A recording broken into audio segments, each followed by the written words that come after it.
lang pongung langhayati giring tatpadang darshitang yena tasmai Sri Gurave Namo. Namo Shivaya Shantaya Karanatrayo Hetabe Nivedayami Chatmanang Twangati Parameshwara.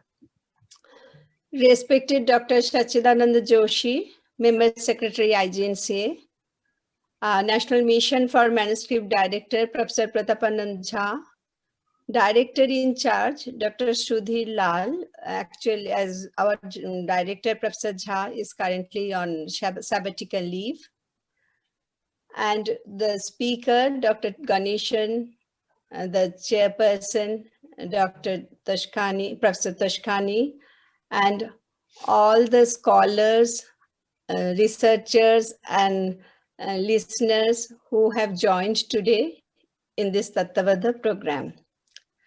Today, we have assembled on a digital platform for the monthly Tattvabodha lecture organized by the National Mission for Manuscripts, which usually takes place in the last Sunday of every month, 5 to 6, once this pandemic started. It's a new normal now. India has reached possession of indigenous manuscripts containing knowledge of every sphere possible: history, geography, literature, art, science, medicine, philosophy, so on and so forth.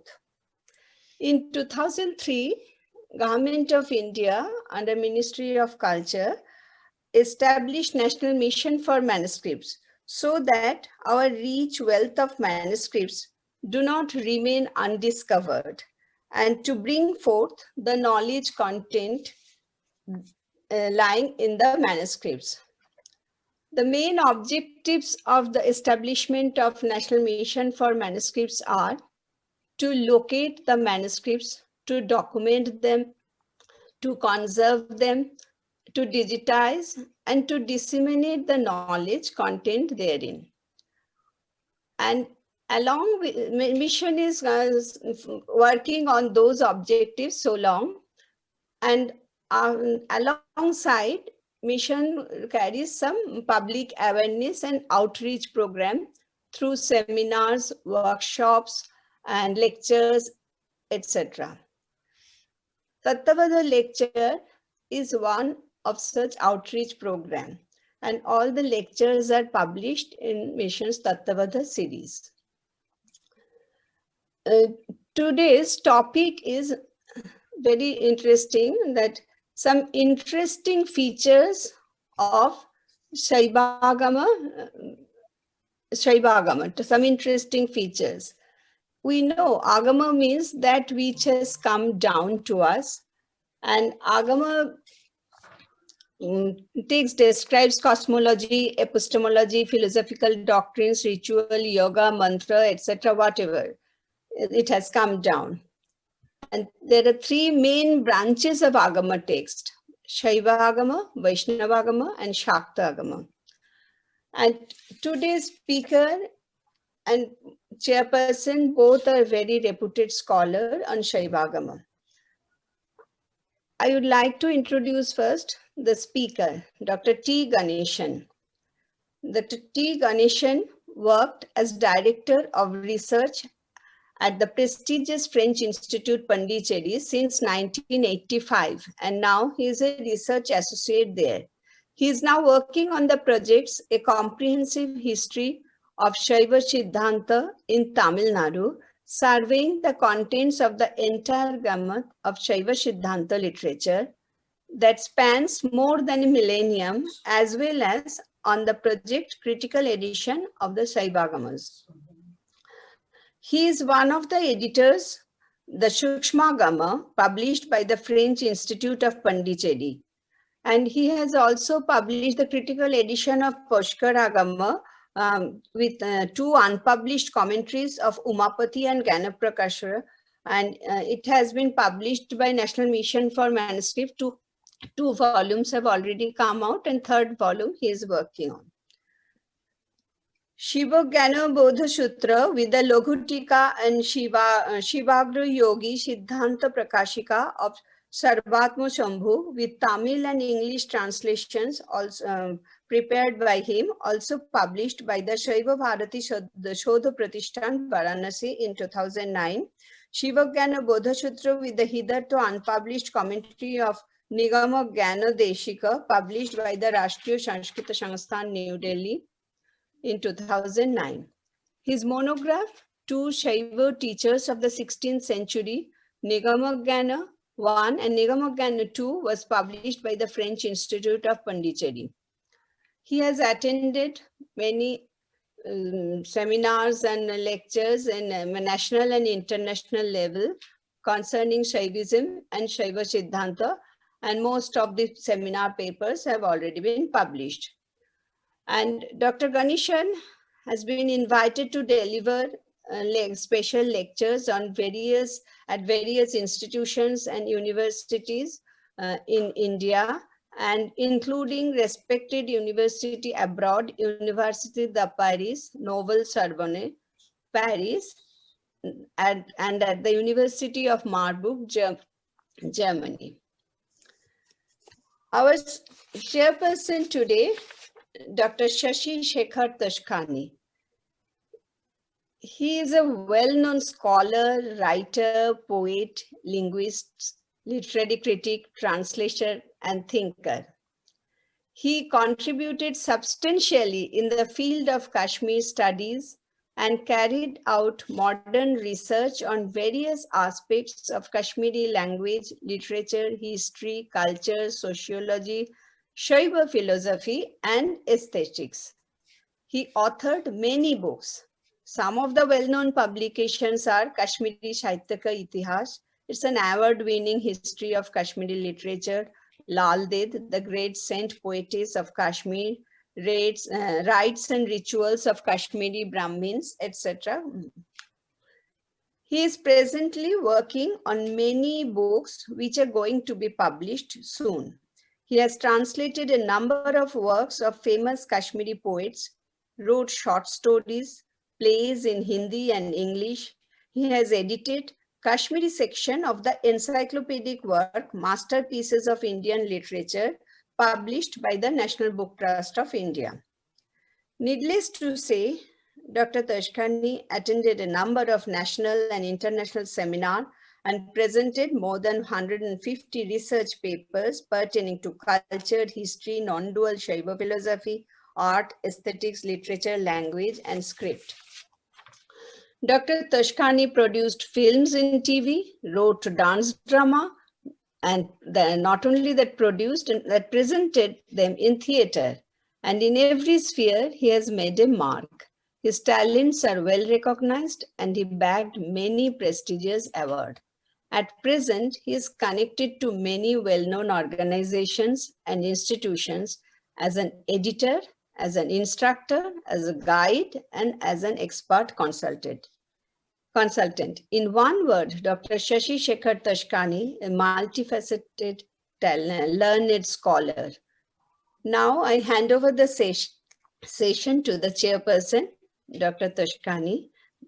He's the chairperson of today's Tattvabodha lecture. Sir, now you can take on. Dr. Satchidanand Joshi, Dr. Jha, Dr. Sanghamitra Basu, Dr. T. Ganesan, Dr. Abhijit Dikshit.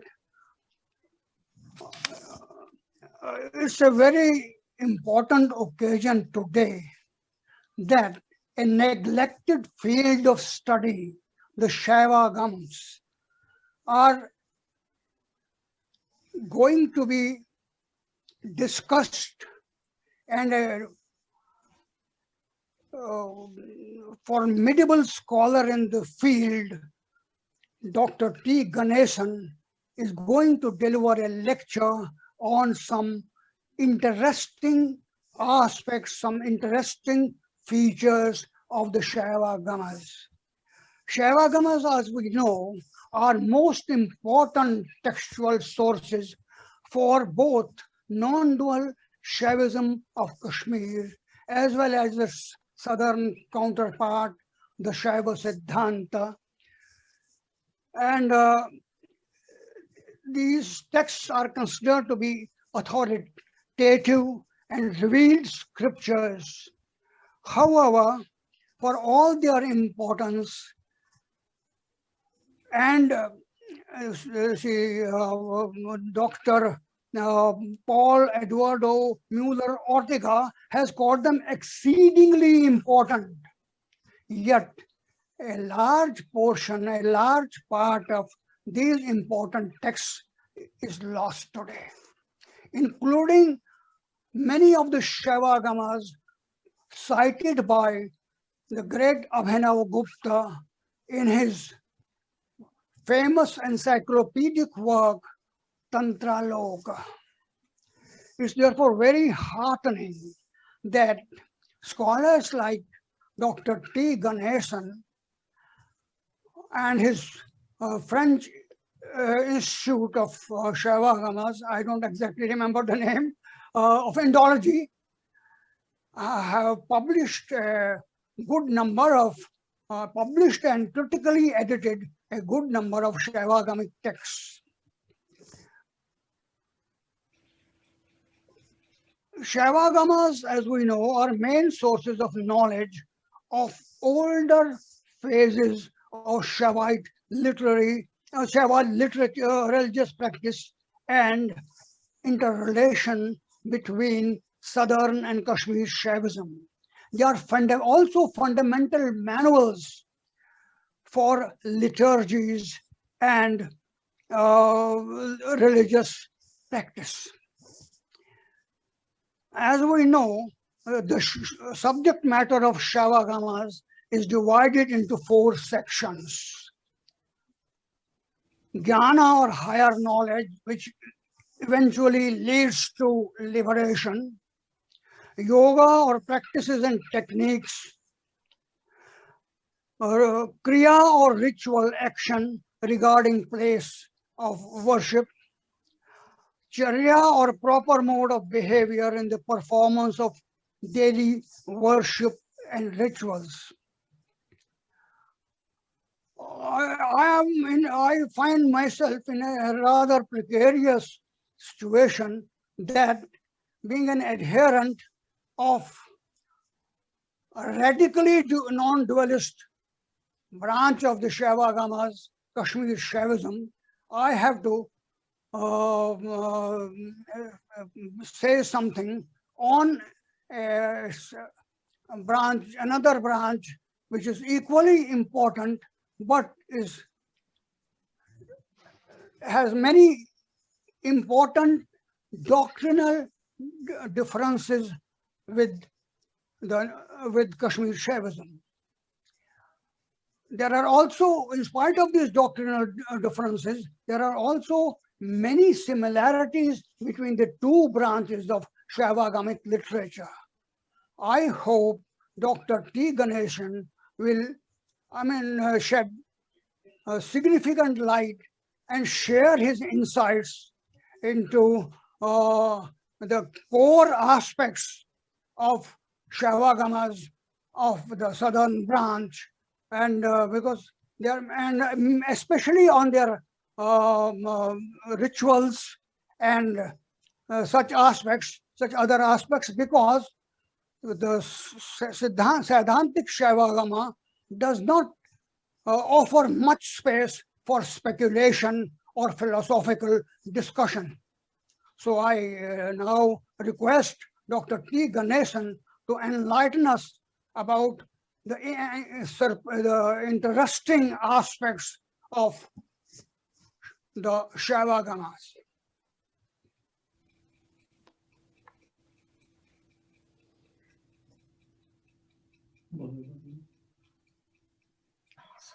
Sir, you may start. Thank you.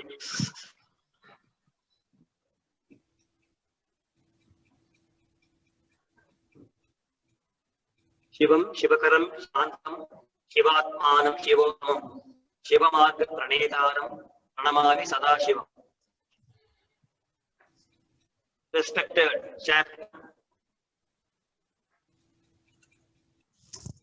Dr.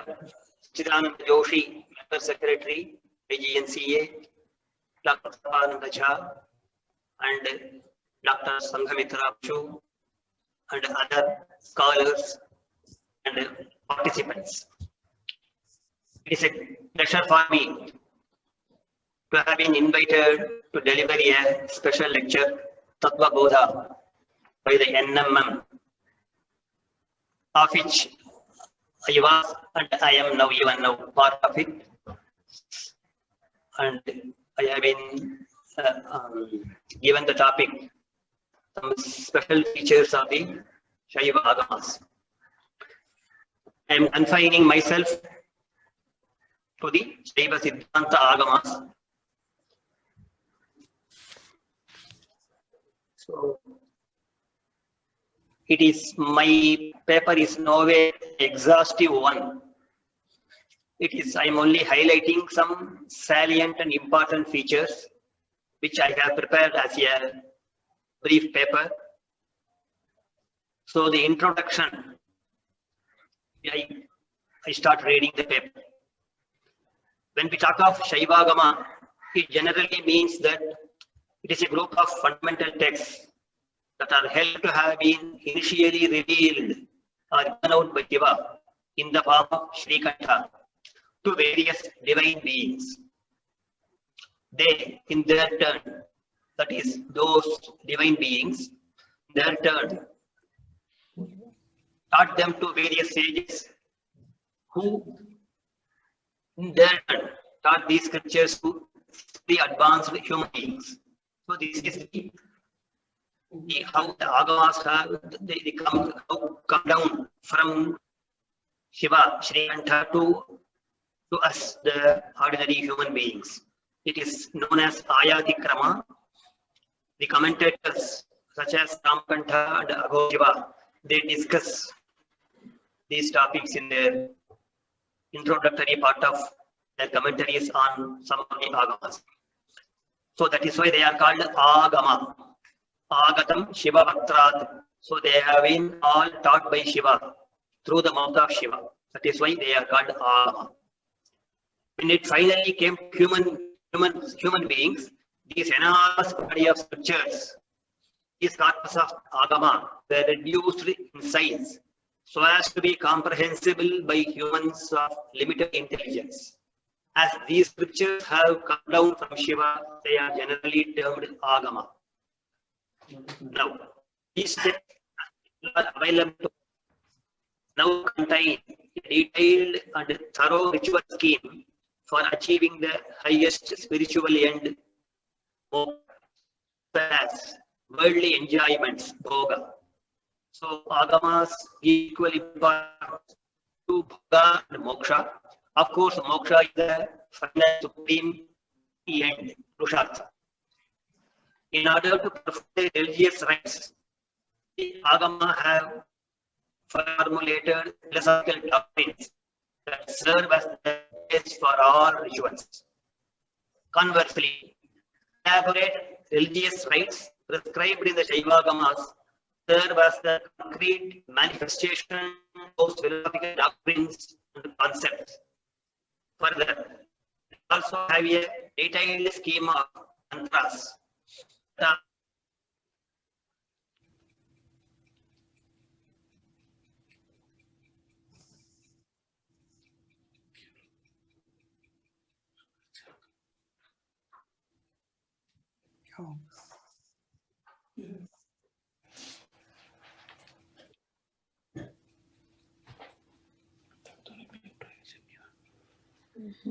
Mute হয়ে গেছেন, বলুন mute হয়ে গেছেন। Abhijit mute.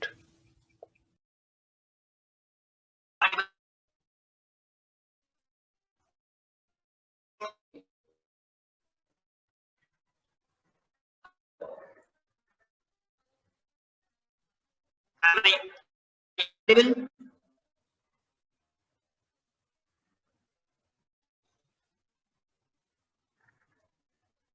Am I audible now?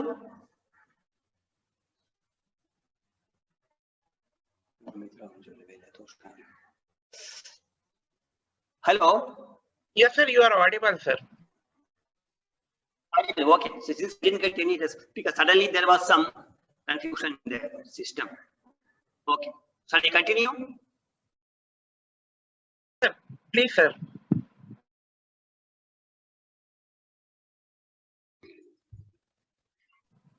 Actually, he is having some connection issue.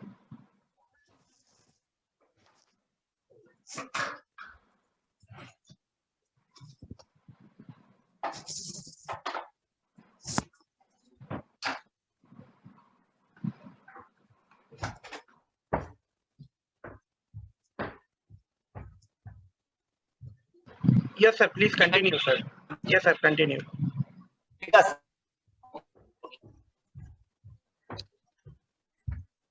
in Agama text strive to chalk out a detailed plan of religious activity, they also accord a very important place for yogic disciplines, consisting of a detailed picture of the nadis, pranayama practices, and visualizations, dhyana, etc. And as a self-contained religious system, the Shaiva be a separate code of conduct with elaborate rules and regulations that an initiated adept should put into practice. These four broad categories of subject matter that the Saivagamas are supposed ideally to contain are called Vidya or Jnana, Kriya, Yoga, and Charya. This is the outline of the general contents of the Saivagamas belonging to the Shaiva Siddhanta system. In the following, I will attempt to highlight some special features of the Saivagamas. And as I said earlier, it is not a very exhaustive one, just highlighting only a few, because it is the subject is very vast, and the Agamas have so many topics, so many subject matters to discuss. The Saivagama corpus is in many aspects a most comprehensive and a self-contained one, treating most of subjects related to religion and philosophy.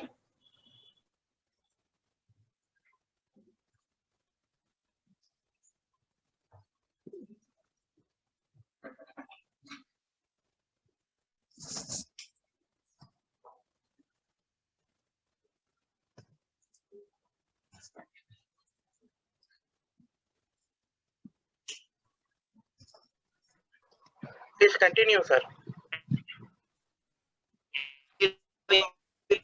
Suitable for our present study, I have chosen the ritual. 1. Then the temple, yoga in daily life, and Shaivism and the society.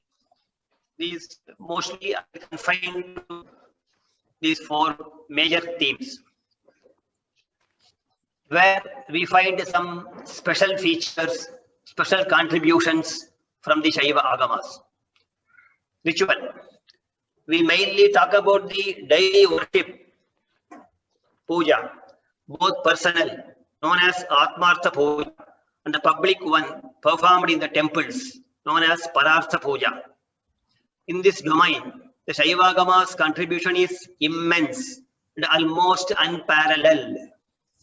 The Agamas have elevated the very concept of puja and the way it is executed to the higher level. Here, the puja, the entire puja, the ritual, stands apart as a unique one, differing from the puja as prescribed and performed by the Smritis, Puranas, and the Kalpa texts. This aspect we will elaborate slightly. Then yoga in daily life. Rite of puja and that of initiation, diksha, in the Saivagama context, lead us to its next special feature, namely yoga. The knowledge and practice of yoga are inseparable from puja as well as diksha. I will confine myself with the yoga in daily life and especially in the daily worship, Nitya Puja.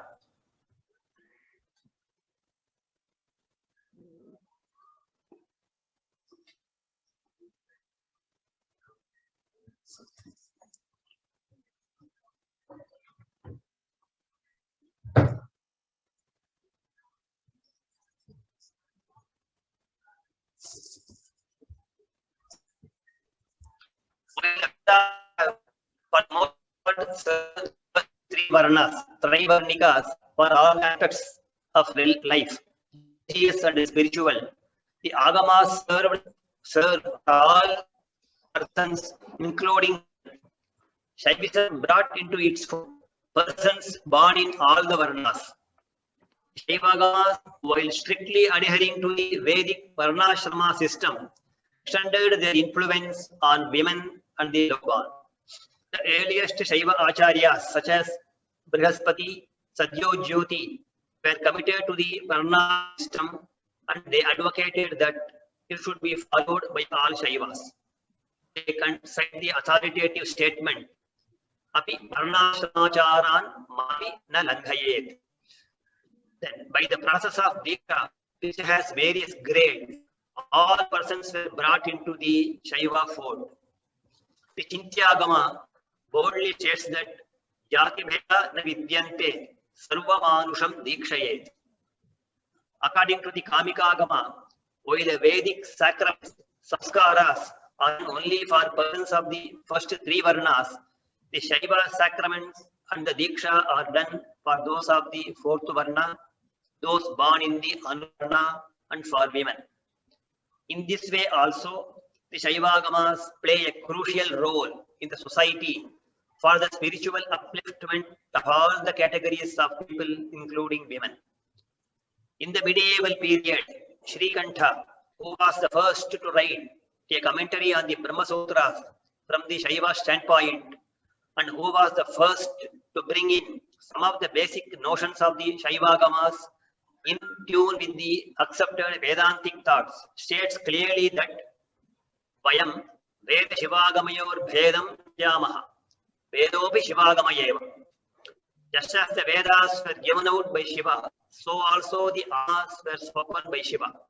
Therefore, we, that is the Shaivas, do not perceive any difference between these two types of scriptures.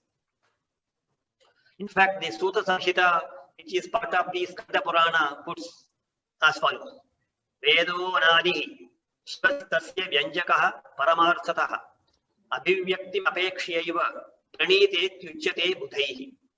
Shiva is to be the composer of the Vedas insofar as he is the agent who manifests. Therefore, as Srikanta puts it, while the Vedas are for the three twice-born castes, Trivarnikas, the Shaivagamas are meant for all. Then Shaivagamas and the temple. The temple occupies the most pivotal position for the spread and maintenance of Shaiva religion among the masses. And the role of the Agamas in all aspects connected with the temple is well known. Among the Shaivagamas, some of them such as the Kamikagama, Karanagama, Makutagama, Deeptagama are known as the Pratishtha Tantras. That is, they mainly and to some extent exclusively deal with temple rites. They fully deal with the elaborate rites for the installation of the Shivalinga and the other deities, Pratishtha, daily worship, puja, festivals, utsava, and other occasional and special worships. From the selection of the site for the construction of the temple, Karshanadi, to the installation of the linga and the deities inside and the regular worship, Pratishtanta, along with the celebration of the festivals, Utsava, Shaivagamas give us every minutest information to us. It can be categorically stated that other than the Shaiva and the Vaishnava Agamas, no other textual corpus treat these subjects so elaborately and in such a detailed fashion. One of the texts, the Amshimad Bheda Kashyapa, popularly known as Kashyapa Shilpa Shastra, exclusively deals with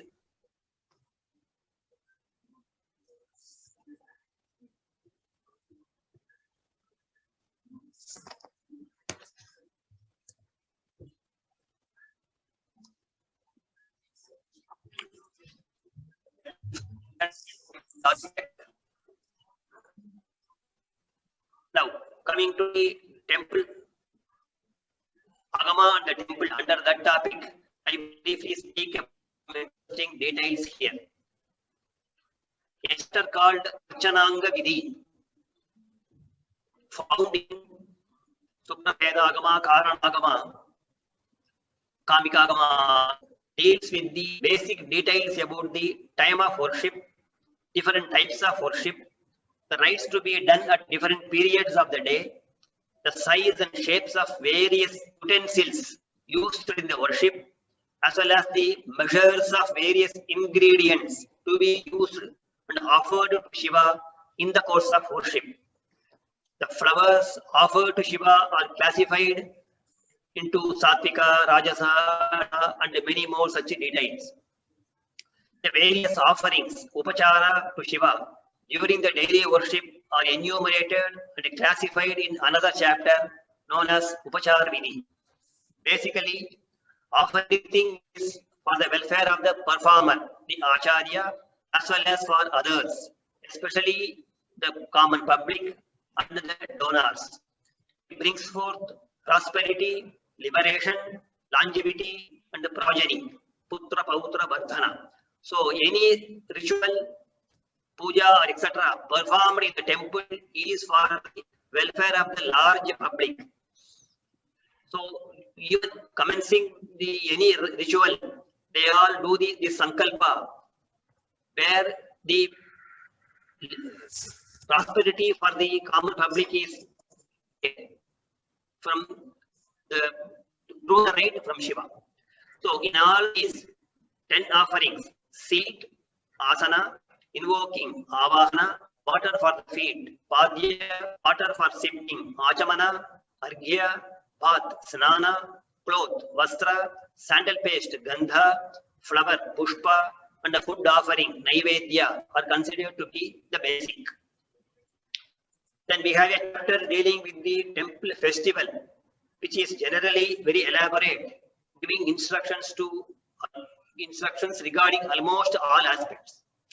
The number of days for the celebration, the rites connected with the hoisting the Gvajarohana, beating the large drum, Bheri Tadana, to announce the grand festival, invoking the various gods, devatas and guardians of the directions, Dikpalas, to witness the festival, which rite is known as Devata Vahana, the offering of Bali to the attendant deities around the temple, Balidana, accompanied by music and dance, etc., are some of the very interesting components of temple festival that one finds in the Shaivagamas. The Karana, Suprabhedagama, Viragama, Sukshmagama, to name a few, treat this rite elaborately, each one supplying various informations and new details. A detailed study on this single topic of Utsava itself will definitely be worthy of research, taking the vast informations available in some of these agamas. The Achintya Vishwasadakya treats elaborately the procedure of constructing a Shaiva monastery, Matha, and construction of the Matha as well as Matha Pratishtha. There is a long and detailed presentation of the goddess temple known as Kama Koshtha in the Sukshmagama, which, while dealing with the general features of the temple and with many of its components, provides interesting general data about the architecture.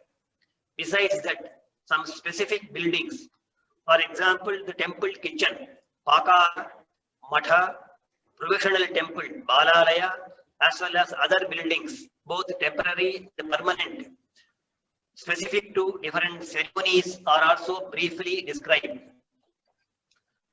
Among the special worship or ceremony, we can note the ceremony of divine marriage between Gauri and Shiva. Gauri Vivaha is treated in the Sukshmagama. Another rite, the Utpata Shanti, is a special rite performed to ward off the calamities that befall the people of the country, caused by some extraordinary signs or supernatural phenomena known as Utpata, which are considered as omens of future calamities. This is dealt with in a detailed way in the Sukshmagama. In each case, the alleged dangers and the required counteractive rites, Pratikriya, briefly described. On the lighter side, we find the description of the fish play, Matsya Leela. In the king and the queen attend the pleasant show of fish frolicking in the water, which are fed by a priest. Then there is also a chapter which deals with the collection of pearls, Mauktika Grahana, from the sea. The collected is divided into 8 parts, and the temple gets 3 parts, the king gets 1 part, and the others get their part. So this is a chapter, Mauktika Grahanam, found in the Sukshmagama. So much a brief about the temple and some of the very important rites of the temple and the Shaivagamas. Next topic we selected the language of the Shaivagamas. It is better to know a few points here. The language of Shaivagamas is considered as the Aisha form, that is spoken by Isha, namely Shiva. While that of the Puranas and the Itihasas such as the Mahabharata are considered to be Arsha, that is special usages and the peculiar words forms that we meet with in the Shaivagamas is the usage of God. That is, when the Itihasa, Mahabharata and Purana are spoken by Rishi, so they are Arsha. So we know the Arsha Prayoga. But in the Shaivagama it is Isha.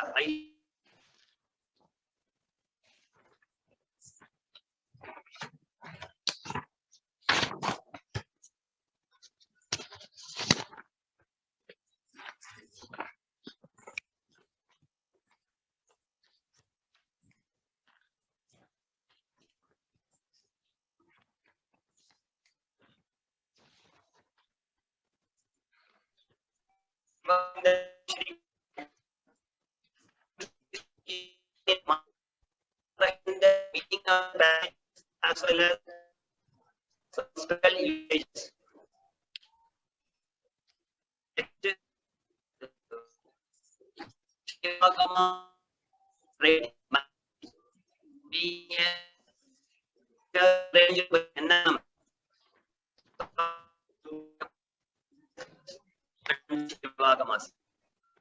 Now, the worship of Goddess Saraswati, invoked in the bundle of books, Pustaka Mandala, on the day of Saraswati Puja, is an ancient practice observed even now.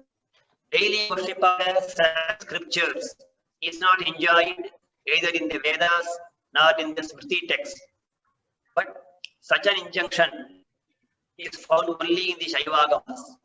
What is more, in the Puranas, we rarely find any reference to the tradition of writing the texts of Purana or any other scripture and installing them for worship. But in the Agamas, we find such a right under the description. The Shiva Dharma, which is considered to be an Agama by the tradition, supplies detailed information regarding the selection of the palm leaf, copying the text of the Shaivagamas over them, installing the bundle, Pustaka, construction of the Shaiva monastery with flower gardens, etc. The text says, just as Shiva is the most supreme among all gods, so the donation of a book of Shivajnana, namely the Shaivagama, is the greatest gift. Yatha amaranam sarvesham paramaha parameshwarah, eva sarvadanam vidyadanam param smrutam. So one is asked to prepare a throne called Vidya Simhasana, made of ivory, on which one places the leaves to be returned and those that are already returned. Lekhyamcha likitanchatra vinyaset pustakadvayam. The palm leaf bundle is decorated with gold or precious stones or even ivory, along with attractive pictures drawn over it. And it is covered with animal skin on both sides with strong cords. Then, reading the return text from the manuscript. After making the Guru seated before Shiva in a purified place, one chapter of the text, the Shaiva, is to be recited for the sake of peace to cows, Brahmins, kings, and for the welfare of the country. The reciter should be of calm mind possessing a sweet voice with poetic skills, expert in other forms of fine arts, and well trained in reading books. Then one worships the Pustaka by offering flowers, dhupa, etc. One should Shiva, the Pustaka, and one's preceptor as equal, and accordingly worship them. Then we have a description of the writer, Lekaka, his costumes and decorations, and the method of writing. First, he should write 5 verses. A detailed description of writing along with the size and the shape of the letters, etc. are also given in the text. There is some interesting detail in the Amshumadagama not found in other texts. It is the Agama Pratishtha Vidhi. We get a detailed description of different types of book, Pustaka, the manuscript bundle. We also find their measurements, corresponding names based on their size, such as Lakshmi, Bhadra, Shrikara, Nainaka, etc. Practical instructions to prepare the leaves for writing, decoration at the edges, the drawings are also given. In the same way, the stylus to be used for writing is supposed to be in iron and of a particular length.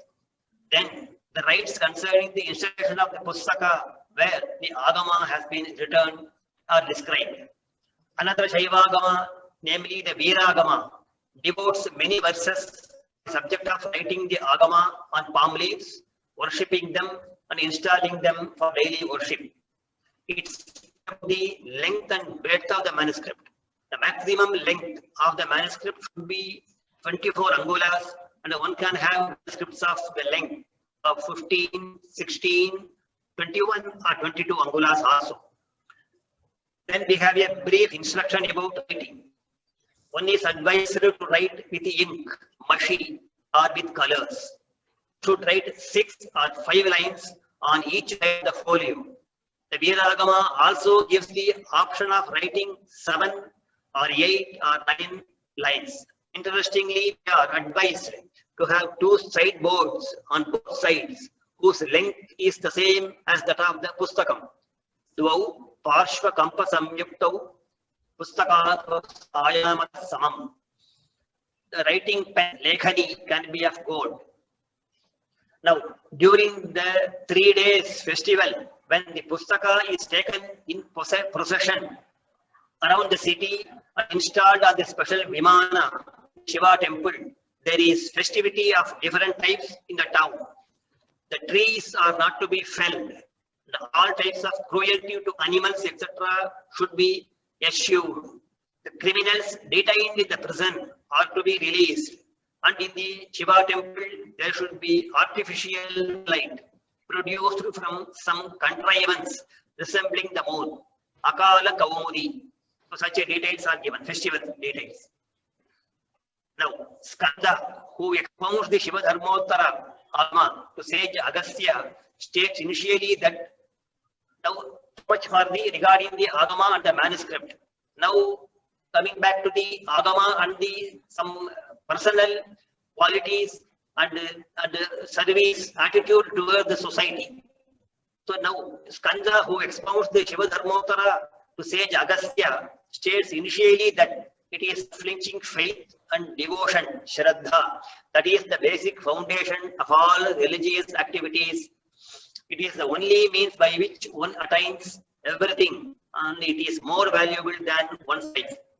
All the Shiva Dharmas are permeated by this Shraddha, and the Shiva Dharmas are called so because they make the self fixed in Shiva, and these are borne by those who are fully immersed in Shiva. The Shiva Dharmas are basically 10. Non-injury to any living creature, ahimsa, forbearance, kshama, truthfulness, satyam, humility, faith, shraddha, control of sense organs, indriya samyama, munificence, dana, worship of gods, ijya, penance, tapas, and contemplation, dhyana. Shiva Dharma and the society.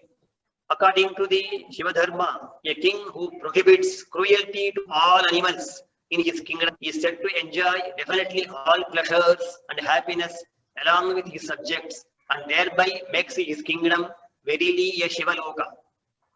Contentment, Santosha, is defined as that because of which one neither broods over the past nor be anxious of the future, but feels happy with whatever that comes to him by his sincere work and lawful means.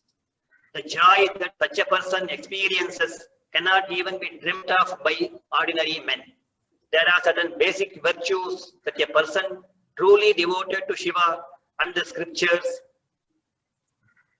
and controlling his senses should cultivate. They are friendly attitude towards all creatures, Maitri; sympathy towards one and all, Karuna; happiness towards those who are virtuous and do acts, Mudita; and ignoring the wicked persons and shunning their company altogether, Upeksha. Along with devotion and the worship of Shiva, these texts preach service to all living creatures as the easiest and surest means to final liberation. The very first verse of the Shiva Dharma prays for the welfare of the entire universe and seems to suggest it to be the sole motive and a guiding principle of a true devotee of Shiva. It begins, Shiva mastu sarva jagatam parahita nirata bhavantu bhuta gana.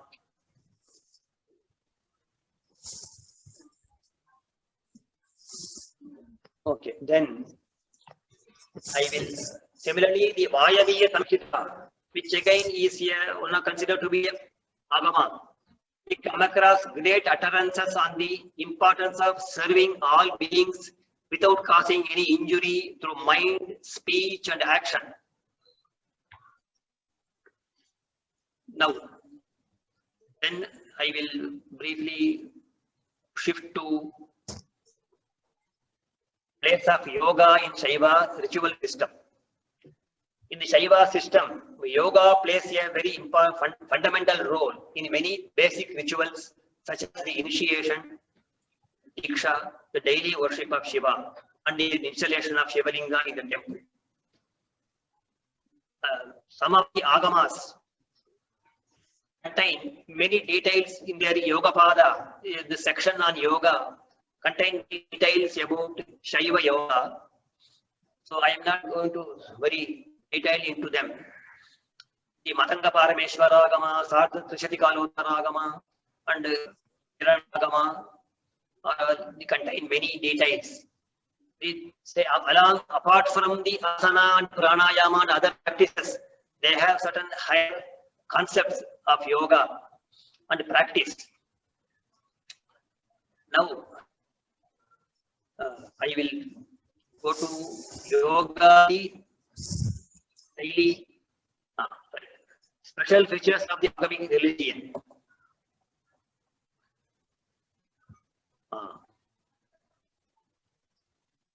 While the Veda and Forum, the Smriti texts mostly prescribe sacrifice, yaga in fire, and the worship of images is not very prominent in them.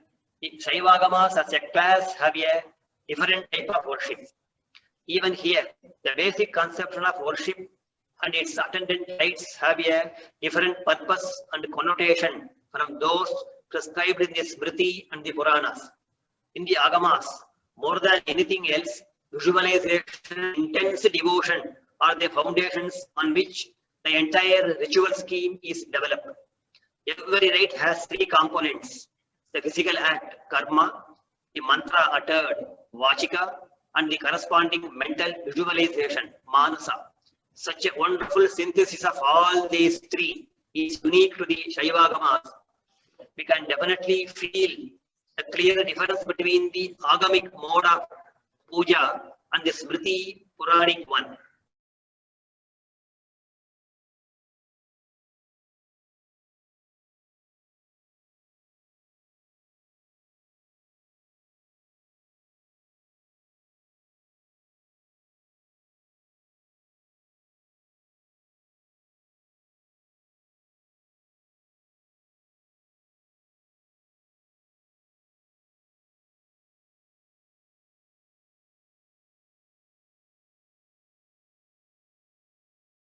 Asana, pranayama, and dharana naturally help adept in his visualization capacity. The 5 purifications, Panchashuddha, they are as listed in the Saivagama. The purification Atma Shuddhi, that of the place, Sthana Shuddhi, that of the articles, Dravya Shuddhi, that of the mantra, Mantra Shuddhi, and that of the Linga, which one worships, Linga Shuddhi. So these consist of Bhuta Shuddhi, inner worship, Antariya, inner fire worship, Antaravana, Dhyana, and the reason for the daily purification of the 5 elements. The elements are of 2 types, external and gross, internal and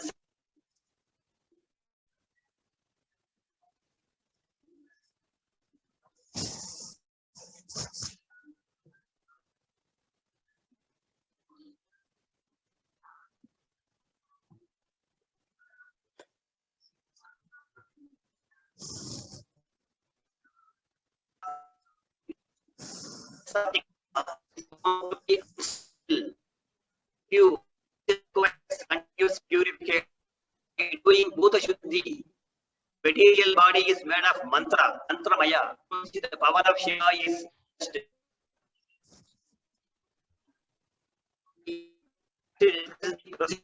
doing the Bhuta Shuddhi, which very detailed. Basically, it requires the capacity to visualize and concentration, as well as the knowledge tattvas from Prithvi, the lowest one, to the Shiva tattva. All tattvas are gradually purified, and the individual self is led to through various the Shada Adharas, and finally to Sahasrara, and united with Shiva, and be made to be Shiva through his grace. It comes down, occupies the physical body, then performs the worship. So the basic maxim, Shivo Bhutva Shivam Yajet. So the Pashu should become Shiva through Bhuta Shuddhi and inner worship of Shiva. It becomes Shiva. Then it starts the external performance of the rite. So this is the purpose, one of the purposes of the Bhuta Shuddhi.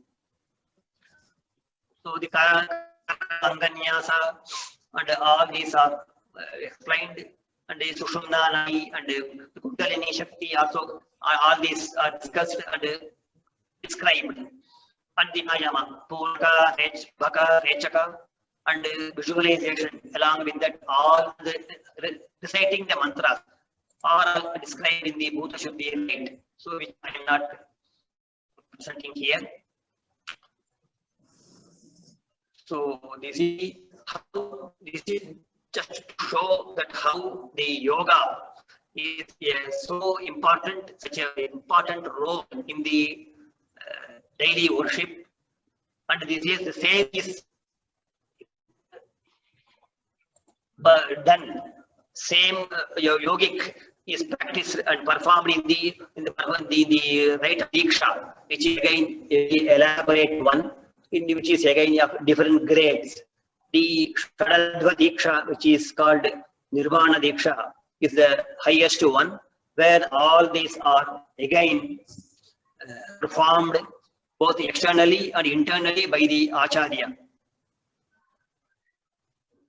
So the Antaryaga, similarly the inner worship of Shiva, which is preliminary to the external worship. Bhakya Puja is obligatory one, and without performing the Antaryaga, one should not undertake the Bhakya Yaga, Bhakya worship. Then yoga in the occasional rites, for which I have taken the Diksha, Nirvana Diksha, where this is, I have prepared it very brief one, but which I think I will skip. Just I have mentioned this yoga, so its role in the daily life, in the Nitya Puja, as well as in the Diksha, which is occasional. So in this way, I think I have briefly dealt with the 3 themes which I have selected as part of the special features of Saivagama, namely yoga, the right yoga Saivagama on the table, manuscript, and the Saivagama, Shaivism in the society. So with this, I think I am currently concluding my special lecture, and I once again thank the authorities and especially Dr. Tattvabodha for giving me an opportunity to share the views, some of which on Saivagamas and the parties.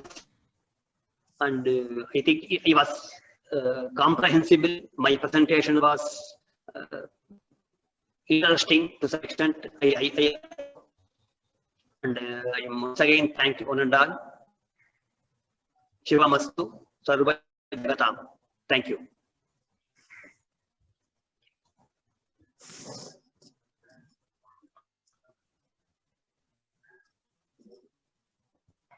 Toskhani sir.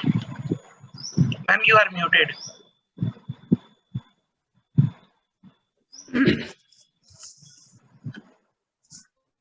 I am indeed grateful to Dr.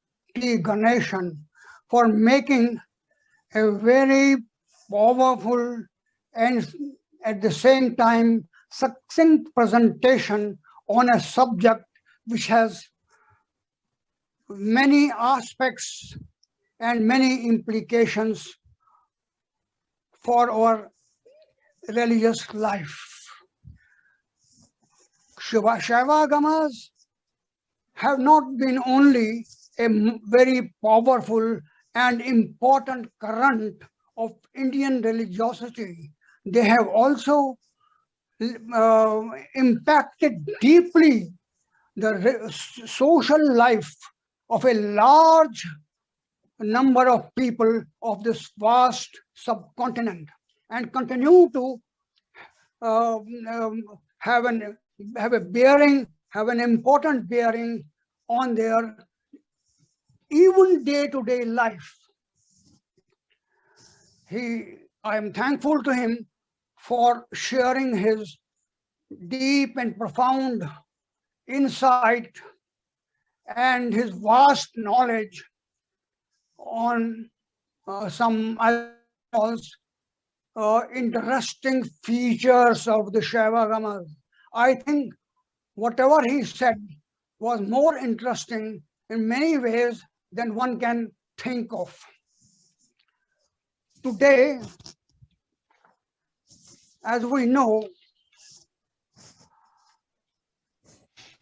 the Vedic ritual system is no longer in vogue, even though some aspects of it continue to be employed in rites like marriages or Yajñopavita or such like sanskaras. The Hindu ritual today is a composite form of consisting of Vedic rituals, yogic practices, as well as the Shaivagamic ways of worship. Shaivagamas, as we know, have focused mostly on the ritual aspect, but on the ritual aspect of worshipping the abstract absolute. The abstract absolute cannot be understood or grasped by mere speculation or mere discussions. So rituals do form an important aspect, an important component in understanding a subject, in understanding the abstract reality that we all want to know about, but cannot grasp. As I said, Shaivagamas concentrate more on rituals of public worship in temples, of Shivalingas and other icons of the Shaivagamic cult. The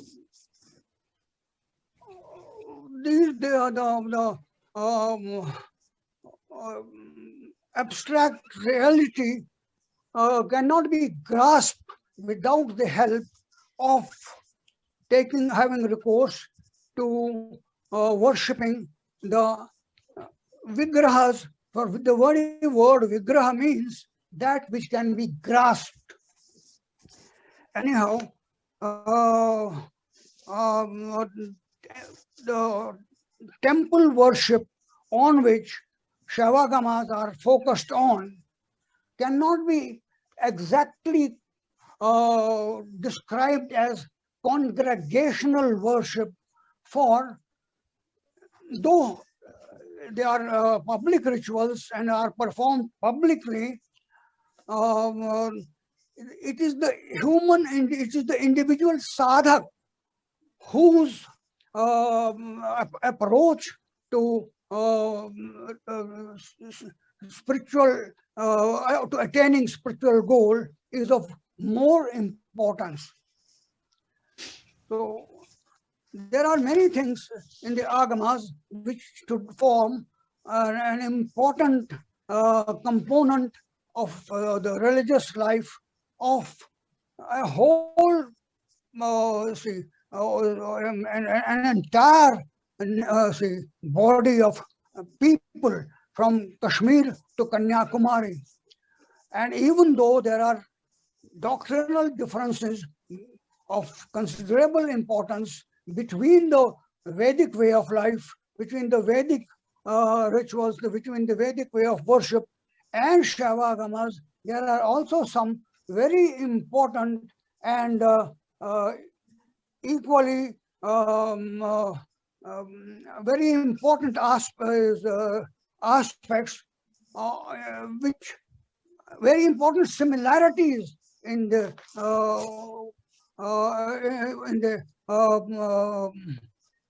very important similarities between the on many points in between the Shaivagamas and the Vedic way of life.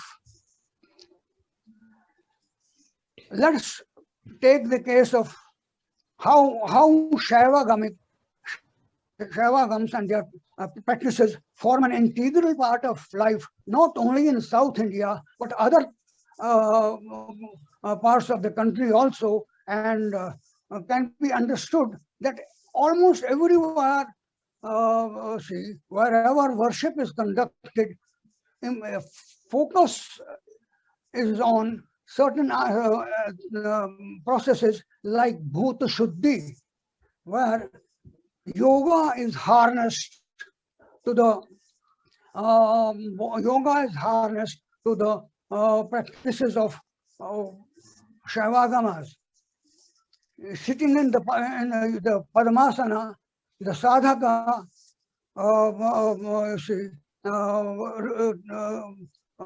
performs pranayama and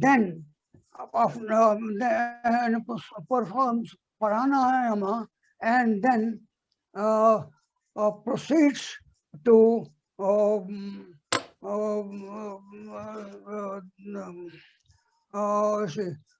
things like purification of the inner soul, like Bhuta Shuddhi. Bhut means, as we know, the basic levels of existence, the basic elements of existence, and without Bhuta Shuddhi or purification, it is not possible to approach one who is beyond words, beyond space, beyond conception and beyond understanding. So after Bhuta Shuddhi, it comes the process of prana pratishtha, when the idol, this vigraha, you see, is invoked, and the deity is requested to come, and the deity is requested to come and inhabit to come and in the idol. Then is another important thing after prana, in which the absolute is invested with qualities. The absolute is invested with aspects which we can understand, easily understand. There is nyasa, or assigning of mantra to different parts of the body by touching various parts like the heart, the head, the tuft, the limbs, so as to strengthen meditation and contemplation on the reality, the supreme reality, who is beyond all this. Then we have the Panchopachar, which have become an essential component of Hindu worship anywhere in the world.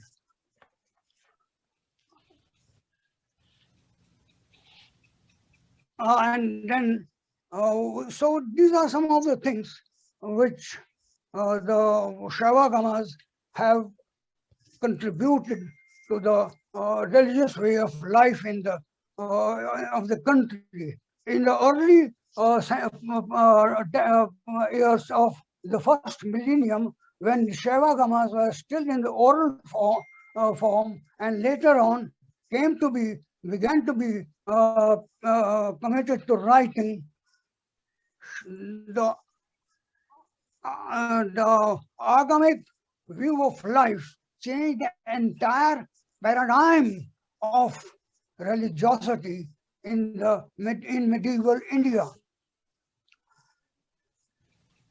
So today, Saivagamas are main sources of knowledge about the older Shaivite religious practices, as well as they also serve as fundamental manuals for liturgies and spiritual practice.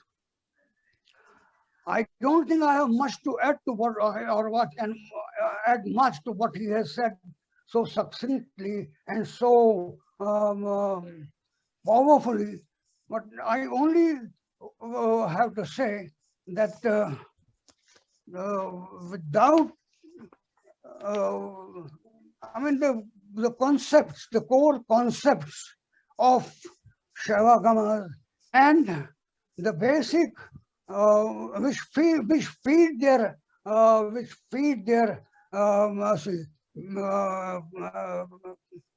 practices and rituals, it is impossible to think of Hindu way of life in modern India. With these words, I again thank Dr. T. Ganesan for enlightening us on a subject with which still many people are not familiar, but which all the same is most important for our understanding of Hindu spirituality. Thank you. Thank you, sir. Am I audible, Abhijit? Is it all right? Yes, ma'am. Yes, ma'am. Okay. Thank you, sir. Saivagama is a very important and very vast religious discipline.